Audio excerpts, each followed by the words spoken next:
नमस्ते बच्चों। आज आपकी ही मांग पर मैं आपके लिए रिपोर्ट लेखन पर बातचीत करूंगी। सबसे पहले आइए हम समझ लेते हैं कि रिपोर्ट क्यों लिखी जाए। रिपोर्ट की कहां पर जरूरत पड़ती है जब हमें रिपोर्ट लिखने की आवश्यकता महसूस होती है। तो सबसे पहले मैं बात करूंगी कि रिपोर्ट लेखन की आवश्यकता। भाषा एक अभिव्यक्ति का माध्यम है, ये आप सभी जानते हैं। लेकिन अगर इसे प्रभावकारी बनाना हो तो भाषा का स्पष्ट होना बहुत जरूरी है। और ऑफिस के कामों में, कार्यालयी कामों के बीच में तो प्राय व्यस्तता और समय की कमी के कारण अगर हम दिन भर के कामों को, घटनाओं को, महत्वपूर्ण बातों को स्पष्टता और संक्षेप के साथ बता सकें तो इस तरह से समय भी बचाया जा सकता है। साथ ही कार्य की उत्पादकता को भी बढ़ाया जा सकता है। अब बात करें कि रिपोर्ट लेखन का उद्देश्य क्या है।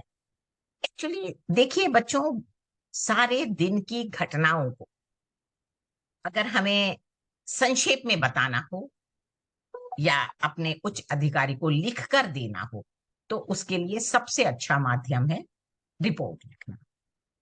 और मान लीजिए हमने कोई कार्यक्रम आयोजित किया और वो बहुत ही सफल रहा, उसकी जानकारी हमें अपनी प्रिंसिपल को, प्रधानाचार्य को या सेक्शन हेड को देनी है तो भी हम रिपोर्ट के द्वारा उसकी जानकारी वहां तक पहुंचा सकते हैं। किसी दुर्घटना की रिपोर्ट लिखनी हो, किसी कार्यक्रम की, महत्वपूर्ण संवाद की, मीटिंग या बैठक, या दिन भर के अपने काम की, अपनी वार्षिक प्रगति की या विद्यालय की, उसके बारे में जानकारी अगर लिखनी हो तो रिपोर्ट ही सबसे अच्छा माध्यम होता है। तो इसलिए आपको रिपोर्ट का प्रारूप समझना बहुत जरूरी है। रिपोर्ट लेखन की आवश्यकता और उद्देश्य को समझने के बाद आइए हम समझते हैं कि रिपोर्ट लेखन में भाषा किस तरह की होनी चाहिए। देखो बच्चों, भाषा का मतलब है कहने का तरीका या लिखने का तरीका। तो किसी भी चीज को कहने या लिखने के हमारे पास दो तरीके हैं, एक तो औपचारिक भाषा या फिर अनौपचारिक भाषा। मान लीजिए आपने सड़क पर कोई दुर्घटना देखी तो और आप घर में अपनी माँ से अगर उस बात को कह रहे हैं तो आप अनौपचारिक भाषा का प्रयोग कर लीजिए, है ना। लेकिन अगर आप उसी घटना को लिखकर अपने किसी उच्च अधिकारी के पास तक भेज रहे हैं तब आपकी भाषा औपचारिक होनी चाहिए, है ना। देखिए दोनों ही रूपों में समान घटना की जानकारी दी जा रही है, पर हम रिपोर्ट कहाँ भेज रहे हैं, कहाँ लिख रहे हैं, किसको भेज रहे हैं, इस हिसाब से हमारी भाषा में भिन्नता होगी। इसलिए रिपोर्ट लिखते समय आप भाषा का जरूर ध्यान रखिए, स्पष्टता का ध्यान रखिए और संक्षिप्तता का भी ध्यान रखिए। इन सारे अंशों को आप अपनी रिपोर्ट में शामिल करिए तो आप एक अच्छी रिपोर्ट लिख पाएंगे। आइए एक उदाहरण के माध्यम से हम इस प्रक्रिया को समझते हैं। और ये उदाहरण जो आपके सामने है, एक दुर्घटना की रिपोर्ट लिखने का प्रयास करते हुए उस समय आप किन किन बातों का ध्यान रखेंगे उस पर विचार करते हैं। सबसे पहली बात कि घटना कब घटी, यानी दिनांक और समय। दूसरी बात, घटना कहां पर घटी, यानी स्थान।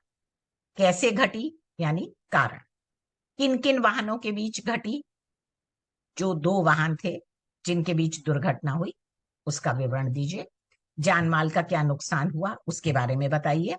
प्राथमिक सहायता, यानी कि घटना स्थल पर ही क्या प्राथमिक सहायता दी गई उसके बारे में बताएं। और अंत में कोई सरकारी निर्देश, आदेश या सुझाव की बात की गई हो तो वो भी अपनी रिपोर्ट में शामिल करें। इसके अलावा आपको अगर लगे कि कोई और बात है, आवश्यक बात है, ये भी रिपोर्ट में शामिल होनी चाहिए तो उस आवश्यक बात को भी शामिल करें। परंतु विद्यार्थी इस बात का बराबर ध्यान रखेंगे कि आपसे जब प्रश्न पूछा गया है तो आपको शब्द सीमा क्या दी गई है और आप उस शब्द सीमा का जरूर ध्यान रखिए। ये एक प्रारूप आपके सामने है, सड़क दुर्घटना की रिपोर्ट। ये मैं आपके लिए पढ़ती हूं ताकि आप अच्छी तरह से समझ पाएंगे कि सड़क दुर्घटना की रिपोर्ट किस तरह से लिखी जाएगी। कल दिनांक 1 फरवरी 2024 दोपहर के समय लगभग 3 बजे सानपाड़ा हाईवे के समानांतर सर्विस रोड पर एक तेज गति से आते हुए स्कूटर ने सवारियों से भरे ऑटो रिक्शा को जोरदार टक्कर मार दी। गलती स्कूटर सवार की बताई जा रही थी, क्योंकि वह अत्यधिक तेज गति से में सड़क की बाईं ओर न चलकर दाईं ओर से चलकर अन्य वाहनों से आगे निकलने का प्रयास कर रहा था। व्यस्त सड़क पर ओवरटेक करने का प्रयास प्रायः दुर्घटना को आमंत्रित करता है। ऐसा ही हुआ। तेज गति के कारण स्कूटर सवार वाहन पर नियंत्रण नहीं रख पाया और ऑटो रिक्शा को जोरदार टक्कर मार दी। ऑटो रिक्शा में सवार तीनों सवारियों को गंभीर चोटें आई हैं। एक की हालत गंभीर बताई जा रही है। सड़क चलते राहगीरों ने घायलों को संभव प्राथमिक सहायता देकर तुरंत ही पास के अस्पताल में पहुंचा दिया। स्कूटर सवार घटनास्थल पर ही मूर्छित हो गया था, परंतु अस्पताल के डॉक्टरों के अधिक प्रयासों के बाद अब उसे मृत्यु के खतरे से बाहर बताया जा रहा है। परंतु खून अधिक बह जाने के कारण स्कूटर सवार की स्थिति काफी नाजुक बताई जा रही है। अन्य दोनों सवारियों को भी प्राथमिक सहायता के बाद अस्पताल पहुंचा दिया गया। उपचार के पश्चात अब उनकी स्थिति संतोषजनक बताई जा रही है।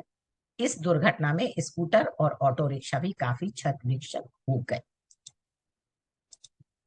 स्कूटर सवार को सख्त हिदायतें देते हुए थानाधिकारी ने भविष्य में इस प्रकार की लापरवाही के लिए चेतावनी देते हुए कड़े शब्दों में निंदा की। सानपाड़ा थानाधिकारी ने नवयुवकों को सड़क के नियमों का सख्ती से पालन करने का आदेश देते हुए स्कूटर सवार के लिए 5,000 रुपए जुर्माना घोषित किया है। ये हो गई आपकी रिपोर्ट। ये जो मैंने आपके सामने फिर से ये 7 बिंदु रखे हैं, ये सिर्फ आपके अभ्यास के लिए हैं, ताकि एक बार आप ये दोहराव करते समय ये बात जांच पाएं कि आपने रिपोर्ट में इन सारे बिंदुओं को शामिल किया है। आइए हम अपने इस प्रारूप की जांच कर लेते हैं कि हमने प्रारूप में वो सभी आवश्यक बातें शामिल की हैं। घटना का समय और दिनांक शामिल किया है। घटना का स्थान, यस। घटना का कारण बिल्कुल शामिल किया है। किन किन वाहनों के बीच घटी हमने अपनी रिपोर्ट में बताया है। जान माल का नुकसान यानी हताहतों का विवरण वो भी शामिल किया है। घटना स्थल पर दी गई सहायता, हमने प्राथमिक सहायता की चर्चा भी की है रिपोर्ट में। सरकारी निर्देश या आदेश वो भी हमने अपनी रिपोर्ट में शामिल किया है। यानी कि हमारी रिपोर्ट कंप्लीट रिपोर्ट है। आशा है अब आप इस बात को समझ पाए होंगे कि दुर्घटना की रिपोर्ट लिखते समय हमें किन किन बातों का ध्यान रखना है और कैसे लिखनी है। मैं आप सभी बच्चों के लिए 100% अंक प्राप्त करने हेतु शुभकामनाएं करती हूँ।